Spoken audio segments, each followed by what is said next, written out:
Boa noite a todos. Estamos aqui com um trabalho de psicologia jurídica. Hoje entrevistando uma breve entrevista com o Sr. Anderson Silva Pereira, 43 anos, formado em pedagogia, policial penal. Nós tínhamos várias propostas de pergunta e demais, mas devido ao tempo escasso, vamos fazer breves perguntas e dando sequência aí, vamos para a primeira.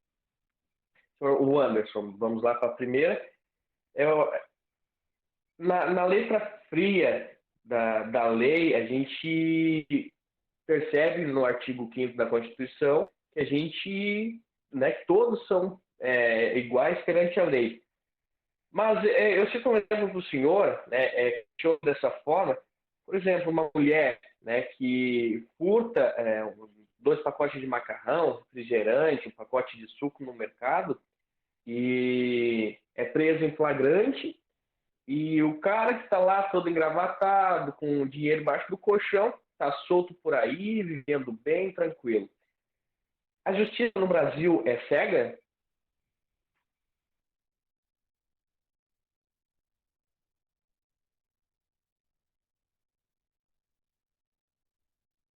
Boa noite a todos. É um prazer participar com vocês aí desse trabalho de vocês. E como eu tinha falado para a Ashley, eu costumo detalhar realmente o que eu vou falar. Eu sou policial penal, eu tenho experiência na área jurídica, porque eu venho acompanhando durante esses 10 anos de trabalho, eu vejo muita coisa acontecendo no meio jurídico, no meio criminal. E uma dessas coisas, vendo essa pergunta, é justamente a injustiça, né? A questão de você ver pesos e medidas diferentes para casos semelhantes.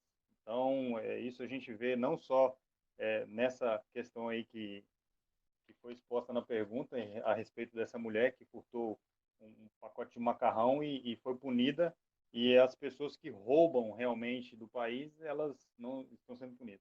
Como essa é uma pergunta de uma opinião pessoal, eu acredito que existe realmente uma maneira de lidar muito ineficiente da justiça no Brasil referente a esse tipo de conduta, porque se fôssemos penalizar realmente quem merece ser penalizado, a cadeia não suportaria, né?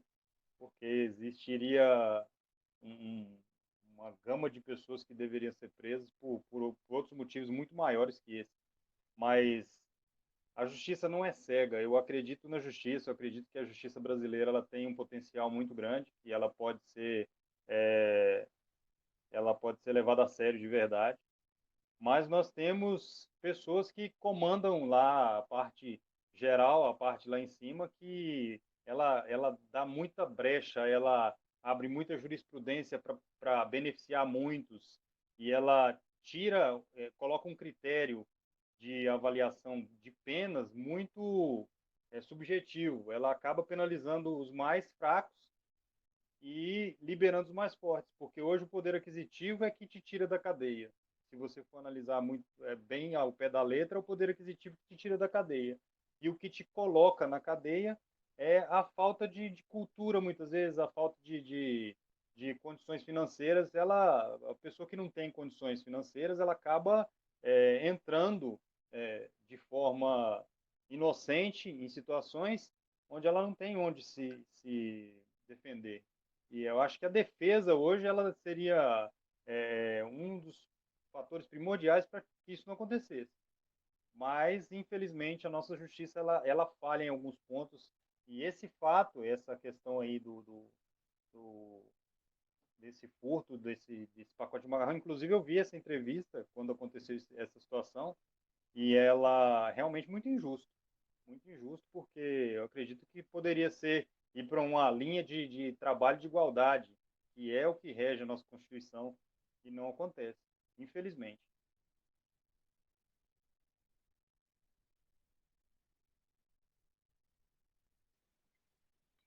Ok, perfeito, não, perfeita o comentário.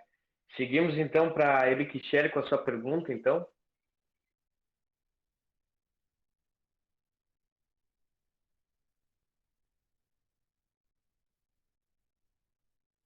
O Shelly, microfone. tá desligado, Shelly.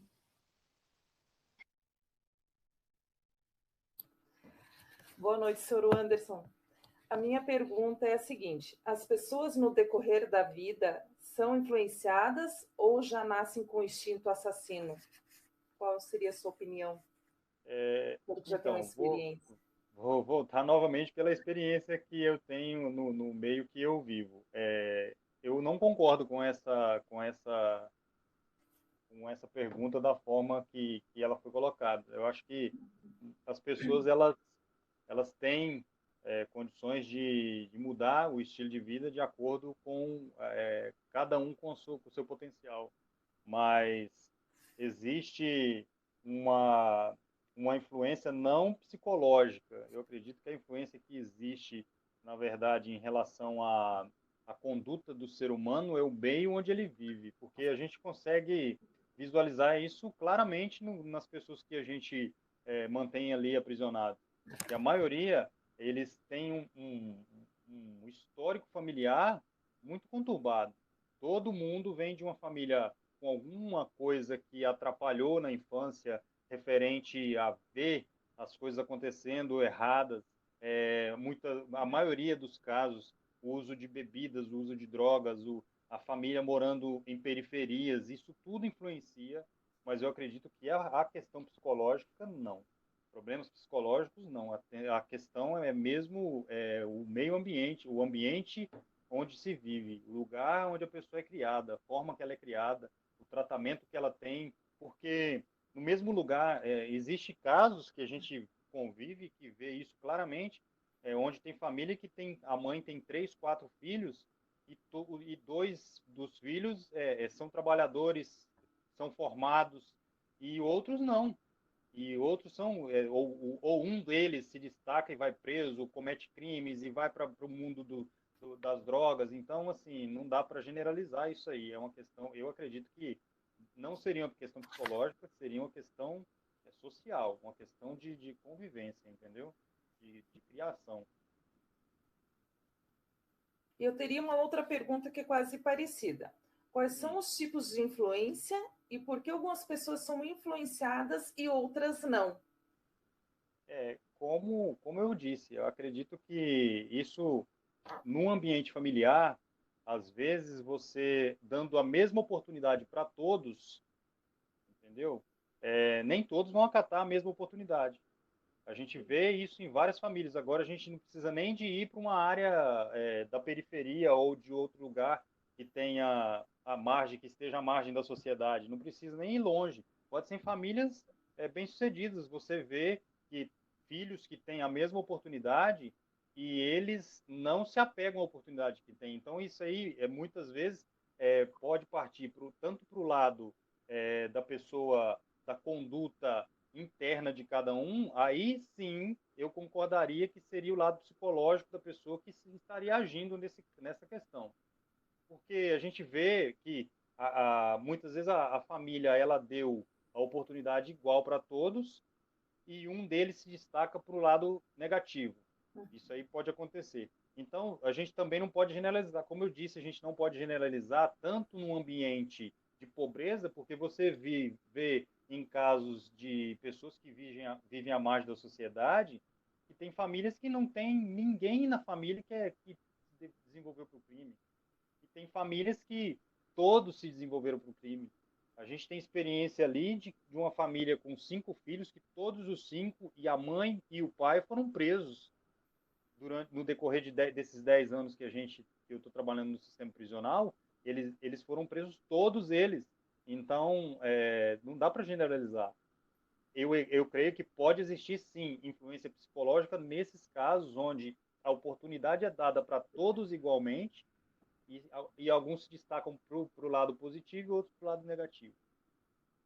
Tá certo. Obrigada. Nada. Perfeito. Seguimos para a próxima pergunta, agora a vez da Tamile. Boa noite a todos. Senhor Anderson, em sua opinião, nos crimes, o autor sempre é influenciado a uma conduta antissocial por problemas psicológicos? Não, nem sempre. mas existem casos.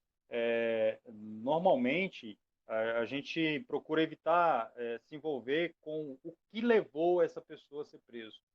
Normalmente, a gente quer tratar todo mundo com a igualdade dentro do sistema prisional para que a gente não tenha nenhum tipo de tratamento diferenciado. E aí a gente se envolve um pouco com o decorrer do tempo.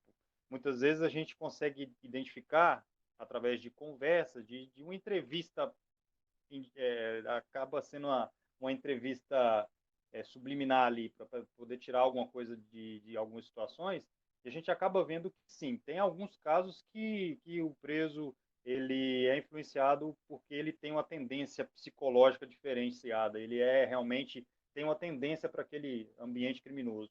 Mas, na maioria das vezes, o que leva a gente consegue ver é que, pelo fato da maioria que hoje lá a maioria dos presos são tráficos de droga.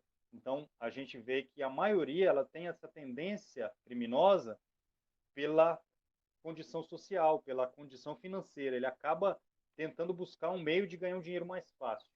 Então, quando acontece algum distúrbio psicológico, a gente já parte para crimes que do meio do homicídio, do meio do estupro, que não é um crime comum, normal, de um furto, alguma coisa. É sempre um crime mais bárbaro.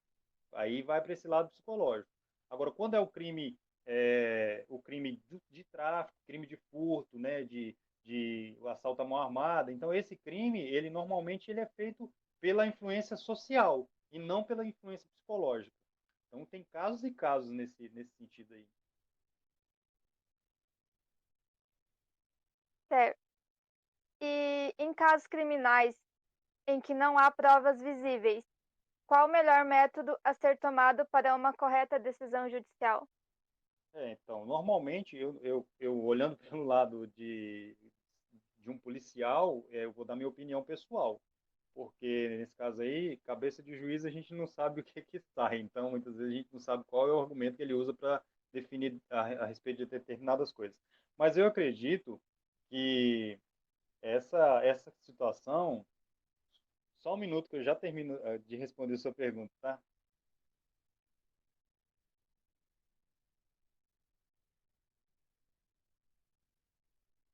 Então, sim, pronto. Estava resolvendo a situação aqui do meu computador. Essa questão da decisão judicial, eu acredito que a maioria dos casos, ele se baseia em um histórico dessa pessoa.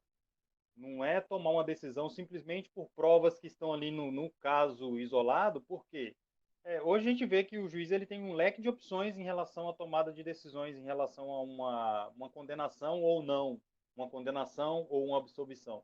Porque ele tem a opção de olhar jurisprudência de outros casos, mas quando se trata de provas, ele tem que ver o caso concreto. Então, o que eu imagino? Eu imagino, meu pensamento, que o juiz ele vai atrás de saber o histórico daquela pessoa, a conduta anterior daquela pessoa, o que levou ele àquilo lá. Porque muitas vezes existem casos isolados que a pessoa comete um crime por algum motivo banal, que seja um crime torpe realmente, mas foi motivado por algo. Mas ele não é um cara bandido, ele não é uma pessoa do mal, uma pessoa que vive do crime, ele não tenta se influenciar sempre por esse motivo para fazer crimes. Então, o juiz tem essa opção. Agora, quando são casos corriqueiros, é justamente o que a pergunta diz. Ele tendo provas ou falta de provas, ele pode se basear no histórico dessa pessoa. Qual é a conduta dele anteriormente àquele crime? Eu acredito que essa é a fundamentação que ele deveria tomar. Entendeu? Certo, obrigada. Nada. Para findarmos a breve entrevista, convidamos a Ashley para fazer as últimas perguntas. Boa noite, pessoal. Boa noite, Anderson. Boa noite. A primeira pergunta é: o senhor acredita que alguns ambientes típicos traçam perfis criminosos? Por quê? Boa noite. Eu acredito sim. Eu acredito que os ambientes traçam perfis criminosos.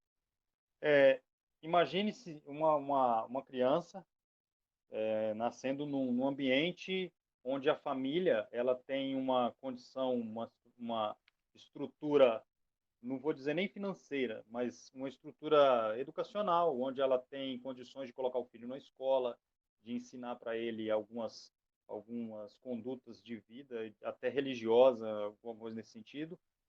E imagine uma criança num ambiente, numa periferia, onde ele não tem condições, onde ele vê o pai que sai para trabalhar de manhã, muitas vezes, e deixa a mãe por conta da casa, onde o filho é criado na rua com outras crianças que vivem ali. A gente vê muito disso nesses filmes do Rio de Janeiro, onde tem crianças ali na periferia que são influenciadas e acaba vendo o traficante que dá alguma coisa para ele ali, para ele vender ou para ele. Então, existe realmente uma influência na conduta das pessoas em relação ao ambiente onde ela vive. Isso é indiscutível.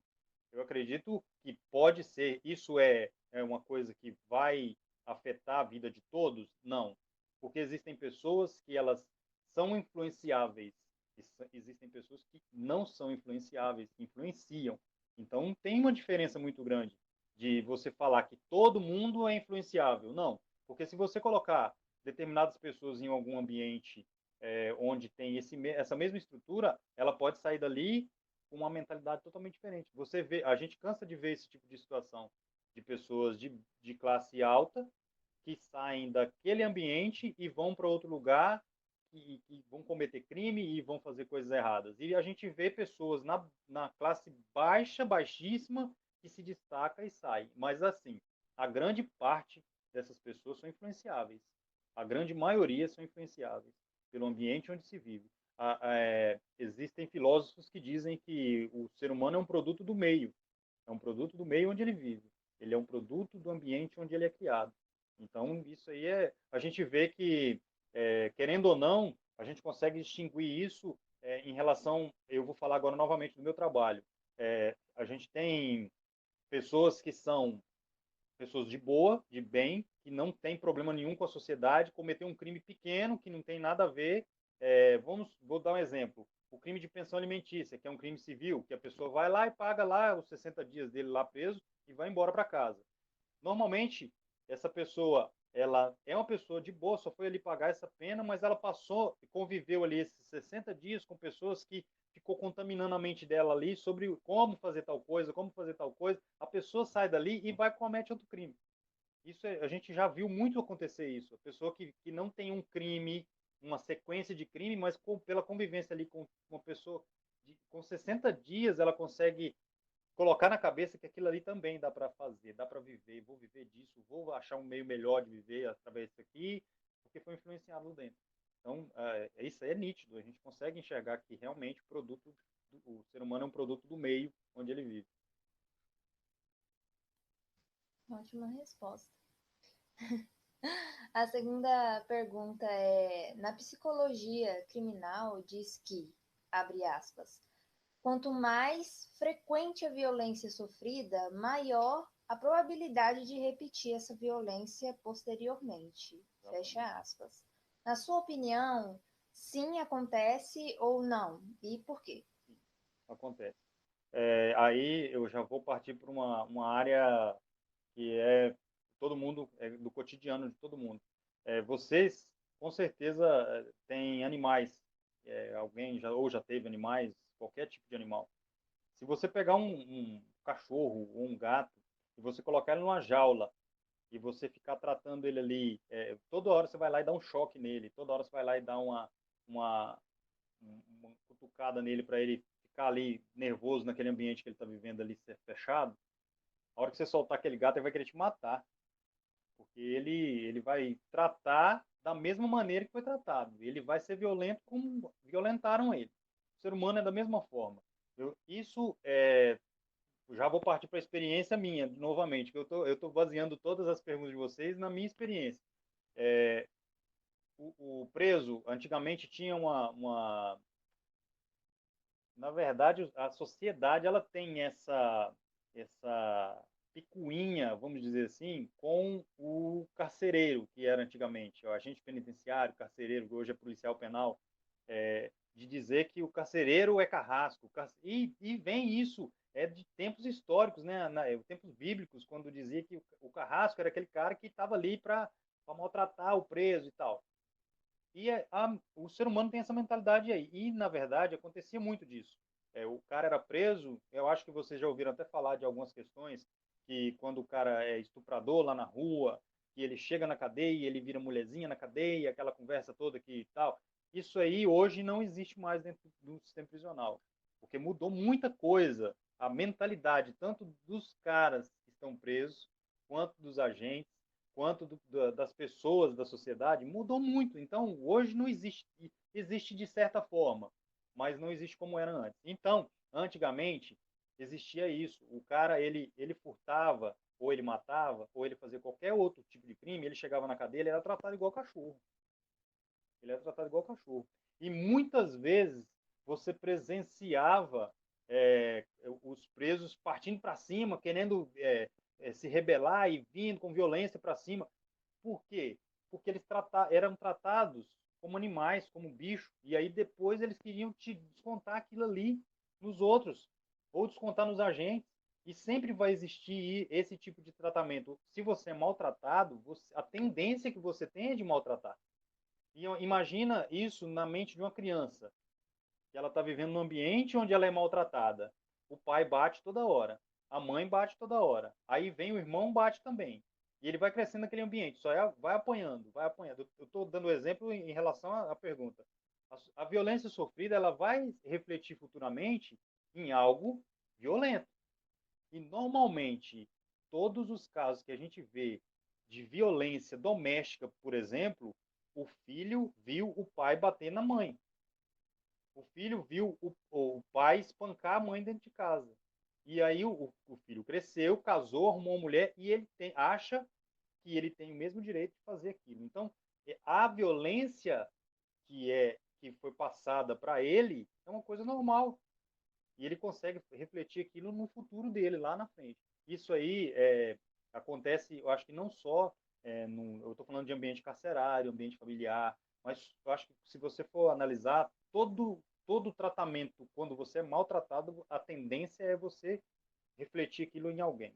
Então, eu acredito que essa é a verdadeira... A resposta dessa pergunta é justamente essa. Não existe maneira de você refletir algo bom se você só recebe algo ruim.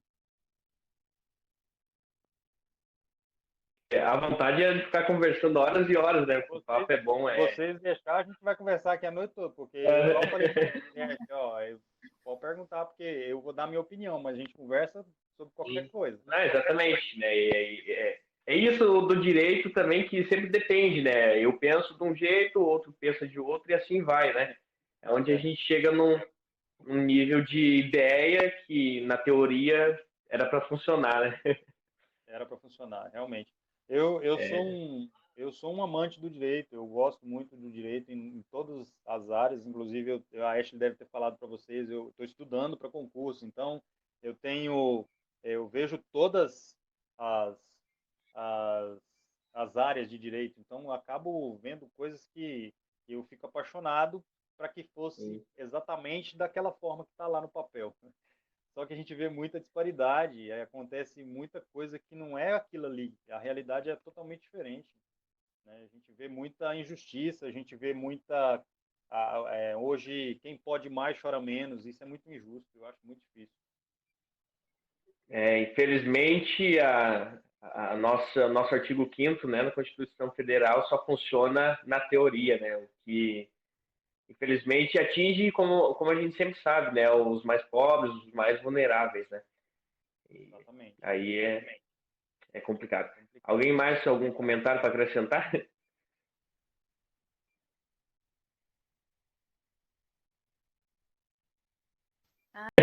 Tá certo, não. Agradeço o senhor pela disponibilidade, também, né, pelo horário. Já aqui são 11 horas, aí 10 horas da noite. Desejo todo o sucesso para o senhor também, e obrigado pela cooperação para nós. Obrigado, eu. Precisando, estou por aqui.